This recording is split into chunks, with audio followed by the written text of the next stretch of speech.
네, 2024년 5월 12일 이정훈입니다. 또다시 대표는 이재명.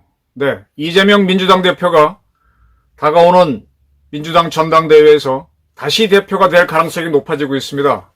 그래서 또다시 대표는 이재명, 줄여서 또대명이 유행하고 있습니다. 인민주당 계열의 정당에서 대표가 연임을 한 거는 2000년경에 김대중, 그때는 총재였지, 총재가 연임을 한 거 이후로는 처음입니다. 지금이 2024년이니까 24년 만에 야당 대표가 연임을 하는 정치 현상이 일어날 것으로 예측이 됩니다. 자, 그러한 또대명이 2일대로를 하고 있습니다. 2일대로. 이자는 써이자, 뭔것을 함으로써, 일은 편안하다 할 때 편하게 놀면서, 대자는 뭐뭐를 대기하다 할 때 기다리다. 로는 피로하다 할 때 노자입니다. 나는 편하게 놀면서 적군은 힘 빠져서 지치기를 기다리는 겁니다. 손자병법에도 나오고 36개에도 나오는 아주 유명한 얘기죠. 승리를 하려면은 나는 편하게 있으면서 상대를 계속 움직이게 해야 됩니다.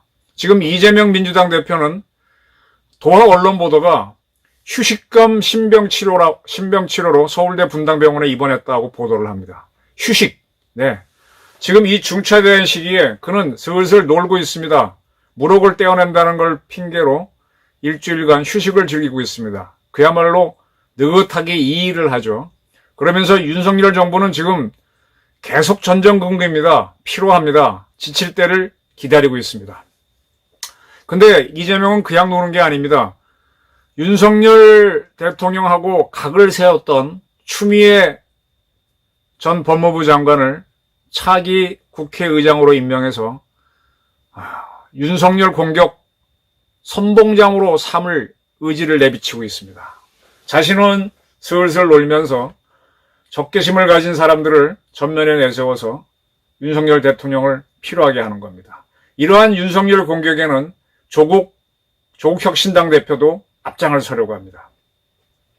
자, 이러한 것들이 뭐냐? 누차 말씀드렸지만은 윤석열 바보 만들기, 윤석열 길들이기, 목적은 윤석열 하야입니다. 윤석열 하야를 시키는 목적은 윤 대통령이 조기에 하야해야만 이재명이 유죄를 확정받지 않고 대통령 선거에 당선될 수 있기 때문입니다. 이 교묘한 싸움에 이재명은 상당히 여유를 부리고 있는 모습입니다. 윤석열 대통령은 어떻게 대응할까요? 우선 국회의장 문제를 보게 되면 원내 일당인 더불어민주당에서 국회의장이 나오는 거는 22대 국회의장이 나오는 거는 당연한 거죠. 현재 민주당에서 최다선 의원은 추미애 당선인하고 조정식 의원입니다. 둘 다 6선을 이번에 기록했는데 친명계인 김병기 의원이 참석한 가운데 추미애 조정식 만남이 5월 12일 있었습니다. 여기에서 조정식 의원이 나는 이번 국회의장 경선에 도전하지 않겠다. 당내 경쟁에 도전하지 않겠다라고 포기하고 추미애 당선인을 지지하겠다고 밝혔습니다. 가장 강력한 경쟁자가 추미애 지지로 돌아선 것이죠. 그리고 5선인 정성호 의원도 나도 사퇴하겠다 그랬습니다. 추미애를 지지한다는 의견을 밝히지 않았지만은 이 정성호 의원도 친명계입니다. 이제 우원식 의원이 5선인데 그는 나는 끝까지 완주하겠다고 해서 우원식 추미애의 대결인데 이거는 하나마나 추미애의 승리로 갈 겁니다. 추미애 당선인은 국회의장이 되는 순간에 이제 당적을 내놓고 중립을 지켜야 한다는 그런 의무가 있는데 그걸 아주 비판했던 사람이죠.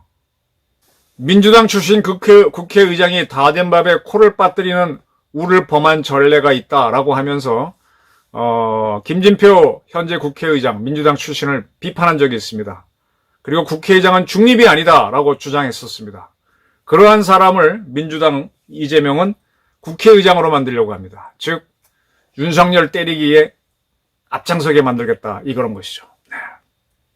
지금 친명계들이 움직이면서 뭐 박찬대 원내대표도 나서서 전부 다 지금 이제 추미애로 몰아주고 있습니다. 이건 뭐 확실히 추미애로 갑니다. 그리고 또 하나 중요한 게 민주당 차기 대표를 누가 할 것이냐인데, 지금 이재명 대표가 휴식 겸 신병 치료를 하고 있는데, 이런 상태에서 지금 민주당 최고위원회를 이끄는 거는 정청래 최고위원인데, 이 정청래 최고는 페이스북에다가 이 대표 연임 대찬성, 윤석열 정권에 반대하는 모든 국민을 하나로 엮어내는 역할을 할 지도자는 이 대표밖에 없다라고 하면서 또대명을 외치고 있습니다. 그러니까 국회의장에서는 의장 후보로는 추미애를 내세우고, 이재명을 대신해서 민주당의 분위기를 잡는 거는 정청래가 나서서 이재명 대표 재추대를 몰아붙이고 있는 것이죠. 그 정청래 의원은요, 지난번 기자회견 때 윤석열 대통령이 기자회견을 하기 전에 약간의 모두 연설을 했죠. 그때 자기 사무실에서 그 트루만이 식상에 놨었다는 그 유명한 문구, The buck stops here. 모든 책임은 내가 진다라는 글귀를 있는 명패를 딱 놓고 연설을 했었는데, 그걸 정청래 의원은 이렇게 비꼈죠. 모든 책임은 내가 진다라고 윤석열 대통령은 주장하는 것 같은데, 그의 행태를 보게 되면 모든 잘못은 전 정권에 있다, 이렇게 보인다라고 비꼬았습니다. 정청래의 이러한 설법은요, 상당히 재미있어요. 옆에서 보게 되면 상당히 싱드라움하고 웃깁니다. 이런 정청래가 당을 이끌고 나간다는 것은 윤석열 대통령한테는 굉장히 부담입니다. 추미애도 부담이고요. 지금 이제 김건희 특검법, 최혜병 특검법을 계속 압박을 하고 있습니다. 그러면서 이번에 그 네이버하고 일본의 손정희, 거기 어디입니까? 소프트뱅크하고 라인 뭐 이거 정리하는 문제에 대해서 일본 측이 네이버한테 철수를 요구했습니다. 이런 거를 가지고 지금 이재명을 중심으로 한 민주당은 바로 반일 정서를 표출하고 있습니다. 정부와 여당이 일본 정부의 강탈 행위를 수수방관한다면 친일을 넘어 매국이라는 비판을 들을 수밖에 없다라고 하면서 이 윤석열 정부의 대일 굴욕 외교가 얼마나 무서운 대가를 치를지 조심해라 라고 경고하고 있습니다. 계속 선동입니다. 이런 가운데 조국이 이끄는 조국혁신당, 개혁신당, 정의당, 진보당, 새로운 미래 등 6개 당은요, 비가 오는 5월 11일 광화문에서 시위를 했었죠. 특검을 수용하라고. 계속 압박입니다. 계속 압박입니다. 민주당은 지금 상당히 이재명 씨는 뒤로 쭉 빠져서 또대명을 확고하게 해놓는 작업은 정청래가 하면서, 뭐 이미 따놓은 당선이죠. 그리고 이제 국회의장도 추미애를 내세우면서 압박을 할 준비를 하고 있습니다. 이런 가운데 지금 뭐 국힘당도 비상대책위원장을 선임하고 뽑고 원내대표를 정했지만 왠지 모르게 약한 모습이에요. 지금 돌이켜보면은 그 4월 29일 영수회담이 이재명 측의 꼼수였다는 게 보이죠. 그 함성득, 이명백이 나서서 어떻게든 응하게 하려고 했는데 윤 대통령이 스스로 할 의지를 피력하는 바람에 저절로 정수회담이 됐고, 그 회담에서 모두 발언을 통해서 상당히 모욕을 주고 이 의제를 선점한 후 야단치는 모습으로, 이렇게 하고 나서는 이재명 씨는 쑥 빠지고 강경 인사로 당을 이끌게 하면서 총선에 패한 국힘당을 지리멸렬로 몰고 있습니다. 국힘당 윤석열 정부의 큰 문제는 예선전 2차전을 이겼는데 결선에서 패했다는 게 문제죠. 이를 비유하면은 지난 23세 이하 국가대표 축구선수권 대회에서 대한민국은 예선전에서 강호 일본을 꺾었습니다. 근데 뭐 해요? 그 다음 8강전에서 인도네시아한테 짐으로써 일본한테 이긴 게 아무 의미 없게 만들었죠. 결론적으로 23세 이하 그 경기에서 우승은 일본이 가져갔습니다. 윤석열, 근데 국민의힘은 대통령 선거에서는 이겼지만, 지방선거에서도 이겼지만 총선의 짐으로 해서 지금 뭐 인도네시아에 깨진 일본을 이겼지만 인도네시아 깨진 황선홍호처럼 참 처량한 신사가 되어버렸습니다. 이걸 반전시키는 게 정치력이에요. 윤 대통령이 지금 뭐 시장을 다니고 국민들을 만나고 하는데 그것도 참 그렇게 빠리빠리하게 움직이는 것도 전두환 대통령처럼 부지런한 사람이 해야 하는 거지. 윤 대통령은 몇 번 하다가 금방 멈출 사람이잖아요.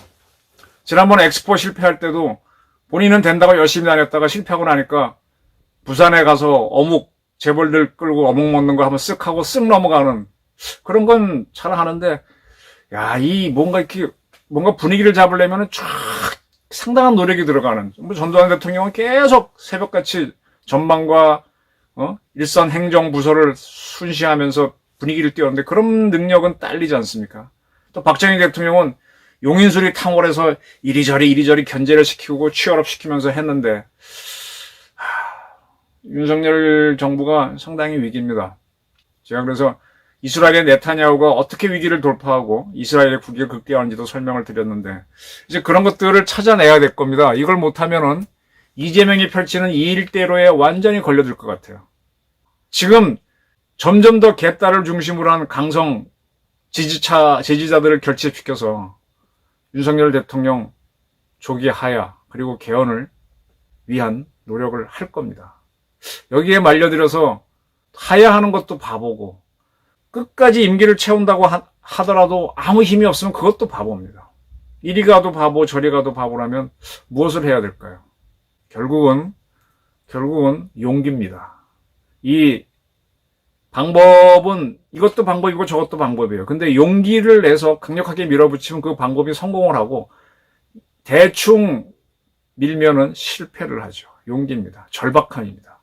절처에서 봉생을 하는 거고 궁할 때 통하는 건데 그 강력한 힘을 낼 수 있느냐. 근데 그 힘을 혼자만 내면은 비명 지르는 공포에 젖어 비명이 지르는 게 되고 여러 동지와 함께 치밀한 작전을 짜서 강력하게 밀면은 혁명적인 게 되는 거죠.